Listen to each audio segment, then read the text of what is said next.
Let's say hello to James, who's in San Antonio. Hi, James.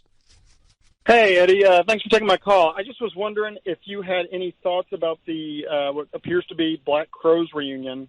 Their website became active again, and the Robinson brothers have been pretty hush-hush. Well, I'll tell you this. I think that something's cooking, and I'll tell you why. Not only have I heard the same rumors that you've heard, but I brought this up. When I came into New York from New Jersey,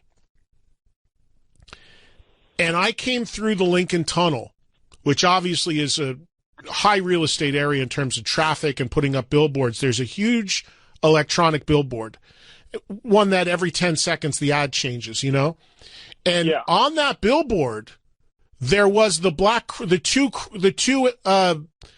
two animated crows of the Black Crowes logo on the billboard.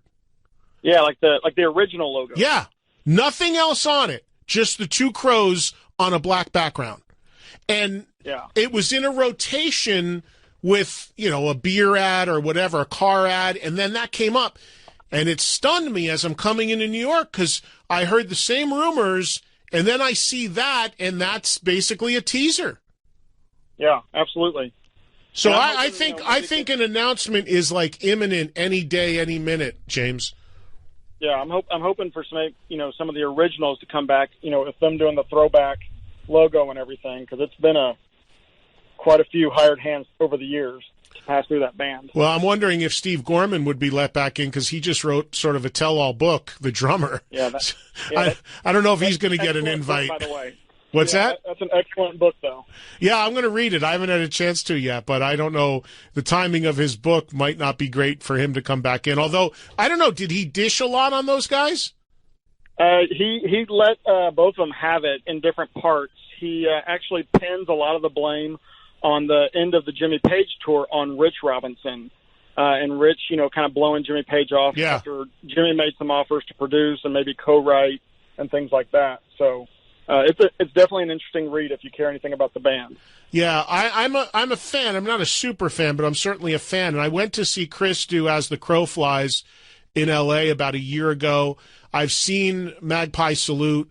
But look, these guys aren't stupid. At the end of the day, they know there's so much cash and interest in doing the Black Crowes and that name that how many instances have we seen of countless bands pull it together and bury the hatchet to go out there and make a boatload of dough? And let's be honest, that's what it's about. So, right. We'll see. I think it's imminent. And when I saw that billboard, I did a double take because I was like, wait, and then it hit me. I'm like, oh, that's a teaser. The same thing happened, by the way, with Guns N' Roses, because when there were all those rumblings, all of a sudden, like GNR logos would show up on billboards and stuff just to get people talking. Oh, right on. Well, very cool. Well, Eddie, I appreciate your time, and keep doing what you're doing. Thank you, James. I appreciate it. We'll keep an eye on we'll keep a Black Crowes watch going. There are a number of bands that are inactive and have retired and done farewell tours quite recently that you are going to be hearing about activity for very, very soon. I'll leave it at that. I'm not just talking about potentially the Black Crowes. I'll leave it at that, but there's things happening. Everyone is on tour. And if they're not, they will be on tour. It doesn't matter if you got one original member, no original members. It doesn't matter if you're dead. You're on tour. I had dinner with my parents over the weekend, and my mom was asking me something about going to see the Eagles. And she said, I can't believe they're touring still. Didn't Glenn Fry die? Ma, doesn't matter. They're on tour. Somebody else asking me about Steely Dan. But wait a minute. Didn't one of the main guys die? Doesn't matter. They went on tour the next day. I told my parents, I said, I was in the Hard Rock in Tulsa. And there's billboards up in the casino for a double bill of Roy Orbison and Buddy Holly. That's my parents' generation of music. I told my mom that at dinner on the weekend. She almost fell off the chair. She said, "What?" Told you, Mom, everybody's on tour. That would be a hologram tour, of course. So it doesn't matter who's in the band, who's not in the band, who's actually playing real, who's actually playing the tracks. 2-people bands that have 4 guys on tracks, alive, dead, what era, what genre, what configuration. Someone is going to find a way to put that thing on the road, whether it plays for 20 people or 200,000. They're finding a way. Pretty crazy.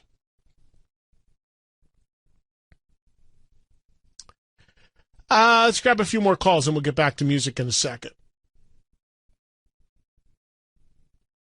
Chad in Houston. What's going on, Chad? Hey, Eddie. How you doing, man? I'm good, man. Very good. I'll be in Houston very soon for Foamhenge. Oh, I know, man. Yeah. I know. So your caller, Ken, I believe, was talking about UFO. That's not my point. I'm just going to touch on this real quick. UFO and Blue Oyster Cult were here a couple weeks ago, and UFO was the opener, and Blue Oyster Cult closed that show from what I was told from somebody who went to that show. I didn't go to that one because Last in Line was also playing that night as well. Here's the thing about that billing, okay? I understand. Sure. I would understand BOC closing over UFO, even though I personally am a much bigger UFO fan, but I would understand BOC closing, and I'll tell you why, because the sad part is UFO never had anything close to a radio hit in America in terms of a song you hear on classic rock radio all the time. Yeah. Blue Oyster Cult has 2 or 3. Don't Fear the Reaper, Burnin' for You. So if you look at it purely from that standpoint, BOC is definitely bigger in that regard. That being said, I want to, if I go see UFO, I want to see them in a full headline. Oh, of course. Of course. So I was actually calling in to give my my review on the Sebastian Bach show that was here in Houston. It was a big show. It was a great show. The band Cobra and the Lotus, I've never heard of them. I don't know if you have. I know they're out of Canada. That's all I know. I know for a while Gene Simmons was really involved in them. I think when he was doing a record label, he was looking to sign them or write with them or work with them. At one point, Gene Simmons was involved with that group, and I don't think he is anymore. But that's when I first heard about them, which was probably about 10 years ago. They're not bad. The lead singer she has some solid range. The drummer looks like he belongs in the 1982 movie Conan the Barbarian, because that's how huge this guy was on the drums. It's just massive. Funny to look at while this guy's playing. Wow. That sounded great. Rob, I want to say Brent. I know Brent. It's Brent Woods, right? Brent Woods is a guitar player. Rob DeLuca is the bass player, although Rob is also in UFO. So depending upon when you saw the show, Rob may have pulled off because he left that tour to join the UFO tour. And I don't, and then they brought in a sub. So you may have seen, depending upon where it was in the tour, you may have seen Rob or you may have seen the guy filling in. Yeah, probably was a fill-in because this was just last Tuesday. But either way, the guys, Brent and the bass player helped carry Bass on some of the songs, which sounded really good. I wondered if Bass not playing in Dallas a couple nights before helped with his voice, because I know he was off a couple nights because tornadoes went through Dallas, so he had to cancel that show. Yeah. I don't know. Unfortunately, Chad, this tour, which is wrapping up soon for Sebastian, and thanks, Chad, for the call. I hope to see you at Foamhenge. This tour is, I'm not going to be able to see. I would love to, but I'm not going to be able to get there because I just travel so much myself, and most of the shows I see are on the road, and I would have loved to have seen a show or two if I could, but I just could not get there. Friends with all the guys in the band, but I couldn't do it. Scheduling wise, when they were in my home area, I was not, and vice versa. So Heard mostly good things about it from everybody, but unfortunately I'm going to miss this one this time around. But I'll tell you what, I wouldn't be surprised if at some point Sebastian does another leg of this, playing the full record, because it's without question, from everybody I've talked to, one of the more successful solo tours that he's done. But I think, I know his manager quite well, and I was talking to him actually at Exit 111, and I think the agenda now for Sebastian is to go in the studio and make a really good record of his own material and try to get out and work that. So we'll see.